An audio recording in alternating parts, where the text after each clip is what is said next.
भारतातील माजी क्रिकेटपटू आणि मुंबईचा वेगवान गोलंदाज तसेच माजी राष्ट्रीय निवडकर्ता सलील अंकोला सध्या नैराश्याशी झुंज देत आहेत. अशातच त्यांच्याविषयी मोठी माहिती समोर आली आहे. सध्या पुण्यातील एका मानसिक आरोग्य आणि पुनर्वसन केंद्रात त्याच्यावर उपचार सुरू आहेत. मिळालेल्या माहितीनुसार जवळपास 2 आठवड्यापूर्वी त्यांनी स्वतःला पुण्याजवळील एका मानसिक आरोग्य केंद्रात दाखल करून घेतलं आहे. ऑक्टोबर 2024मध्ये सलील यांच्या आईचं निधन झालं होतं. आईच्या निधनानंतर ते खूप खचले होते.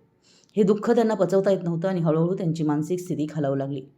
या सगळ्यामध्ये सलील सतत आजारी पडत होते. अखेर त्यांनी योग्य उपचार घेण्याचा निर्णय घेतला. ही माहिती सलील यांची पत्नी रिया अंकोला यांनी दिली आहे. रिया पुढे म्हणाल्या की सध्या या कठीण परिस्थितीतून सावरण्याचा प्रयत्न करतोय. कुटुंब म्हणून आमच्यासाठी हे काळ खूप कठीण आहे, पण त्यानं हार न मानता उपचार घेण्याचा निर्णय घेतला. सध्या तो चांगल्या प्रकारे बरा होत आहे. दररोज व्यायाम देखील करत आहे. लवकरच तो त्याच्या पहिल्या प्रेमाकडे म्हणजे क्रिकेटकडे परत येईल. त्या पुढे म्हणाल्या की सलील नेहमीच जिद्दी राहिला. आयुष्यातील प्रत्येक कठीण परिस्थितीला त्याने सामोरे गेला. त्यामुळे पुन्हा ताकदीनं उभा राहिला आहे. त्याच्या कुटुंबाने आणि मित्रांनी त्याला कायम पाठिंबा दिला. स्वतःला सावरण्यासाठी सलील यांनी कामातून ब्रेक घेतला. त्यांच्या निर्णयाचं क्रिकेट विश्वातूनही कौतुक होतं आहे. जवळपास 20 वर्षापूर्वी दारूच्या व्यसनामुळे सलील अंकोला यांना व्यसनमुक्ती केंद्रात जावं लागलं होतं. मात्र त्यांनी खूप आधीच दारू सोडली असून आता ते नैराश्याविरुद्ध लढा देत आहेत. सलील अंकोला यांनी 2021 ते 2023 दरम्यान मुंबई क्रिकेट संघाचे मुख्य निवडकर्ता म्हणून काम पाहिलं होतं.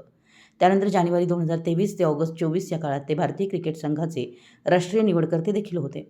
58 वर्षीय सलील अंकोला गेल्या काही वर्षापासून देशांतर्गत क्रिकेट आणि IPLमध्ये समालोचन करतायत. त्यांनी 1989मध्ये कराची येथे पाकिस्तानविरुद्ध भारतासाठी एकमेव कसोटी सामना केला होता आणि त्या सामन्यात सचिन तेंडुलकर आणि वकार युनुस यांनीही पदार्पण केलं होतं. सलील यांनी त्या सामन्यात 2 बळी घेतले होते. त्यांनी भारतासाठी 20 एकदिवसीय सामने खेळले असून त्यात 13 विकेट्स घेतल्या. 90च्या दशकात मुंबईसाठी महत्त्वाचा वेगवान गोलंदाज असलेल्या अंकोला यांनी 54 प्रथम श्रेणी सामन्यांमध्ये 181 विकेट घेतल्या होत्या. त्यांची सर्वोत्तम कामगिरी 47 धावात 6 विकेट्स अशी होती. दुखापतीमुळे त्यांनी 1997मध्ये अवघ्या 28व्या वर्षी क्रिकेटमधून निवृत्ती घेतली होती. सध्या ते पुण्यातील मानसिक आरोग्य केंद्रात उपचार घेत आहेत. पुणे प्रतिनिधी, मराठी एस न्यूज.